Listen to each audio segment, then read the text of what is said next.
पर आए हैं फिरोज गांधी के कब्र पर जो मफोटगंज में पारसी कब्रिस्तान है, क्या संदेश देना चाहते आज मैं महान स्वतंत्रता सेनानी, महान पत्रकार, यहाँ सांसद रहे और भारत के जिनके ससुर भारत के पहले प्रधानमंत्री रहे हों, जिनकी पत्नी भारत की पहली महिला प्रधानमंत्री रही हों, जिनके बेटे राजीव गांधी प्रधानमंत्री रहे हों, जिनकी बहू सोनिया गांधी सुपर पीएम रहे हों, जिनके पौत्र कांग्रेस के अध्यक्ष रहे हों और अब कांग्रेस के नेता प्रतिपक्ष हैं भारत के।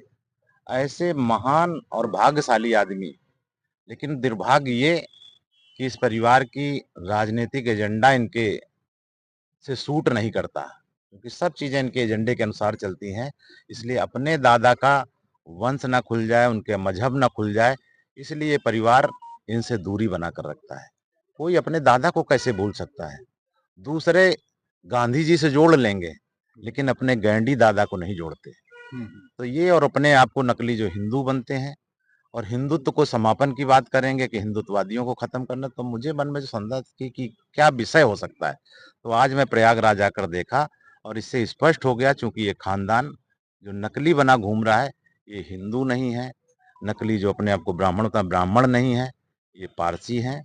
और इनको मैं कहूंगा कि गर्व से, पारसी भी अच्छे हैं, इस भारत में योगदान उनका बहुत है, उन पर गर्व करते हुए पूरे देश को बताएं कि इतने दिन से मैं देशवासियों को मूर्ख बना रहा था। नहीं तो आज आप सबके माध्यम से ये जरूर चीज मालूम हो जाएगी। और ये जो नकलीपन कि इतना मिलावट मिक्स कर दो कि धर्म बदली, जाति बदली, बदल दिया है गोत्र, और दादा गड़े जमीन में पंडित हो गया पौत्र, अब ये बात नहीं चलने वाली। तो आपको लगता है जिस तरह से उपेक्षित है ये जो कब्र है, ये पूरा कब्र का उपेक्षित है, तो अब आप यहाँ पर आ रहे मैं सरकार को भी कहूंगा कि उनका ऐसे महान स्वतंत्रता संग्राम सेनानी का और अच्छा और भव्य यहाँ पर हो, देशवासी जाने उनके योगदान को, और इसका परिवार को भी परिवार जाने। से कोई आता नहीं है। नहीं आएंगे ना, कि आते ही उनका सारा पोल खुल जाएगा, जितना नकली आडंबर बना रखा है, जी। जो देशवासियों को गुमराह कर रहे हैं। और आज शायद ये उनके पूरी एक तरीके आज के बाद बचेगा नहीं, और आगे भविष्य में जाति जनगणना होने वाली है। जो बहुत ही जाति जनगणना की बात कर रहे थे, अब इन्हीं की जाति, इन्हीं का धर्म पता पड़ेगा, जी। क्योंकि अब सबकी है। मोदी जी पहले तो बहुत हल्ला मचाए, जाति जनगणना करा के रहेंगे, लेकिन जैसे मोदी जी ने घोषणा कर दिया, इनको लग रहा शायद करेंगे नहीं। अब इसके बाद ये शांत हो गए, जी। क्योंकि उनकी भी खुलने की जरूरत है। और साथ में मुस्लिमों की जाति जनगणना की मोदी जी ने बात कर दिया। ना अब अखिलेश सामने आ रहे हैं, ना राहुल आ रहे हैं, ना कोई आ रहे हैं जो बहुत बड़ा दम होते जाति जनगणना करा के रहेंगे। केवल इतने वर्ष से हो जाएगा।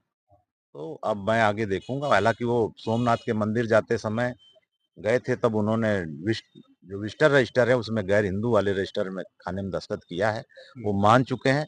लेकिन अब देशवासियों की नजर रहेगी कि ये जाति जनगणना के समय में किस धर्म और किस जाति को अपना लिखते हैं, उसमें अगर जरा सी भी गलती की तो इनको कोर्ट तक घसीटेंगे। क्या इस पार्क का भी विकास होगा अब?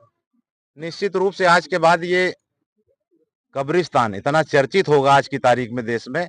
और मैं माननीय योगी जी से जब भी मिलूंगा तो इसके बारे में जरूर आपने बात। यहाँ श्रद्धांजलि पुष्प अर्पित किए हैं, क्या आप जिम्मेदारी ले रहे हैं आगे? आप हमेशा आगे भी मैं अपने यहाँ पार्टी कार्यकर्ताओं को कहूंगा कि उनकी जयंती और पुण्यतिथि पर जरूर आए। मैं अगर प्रयागराज में रहूंगा तो, या मैं जहां भी रहूंगा,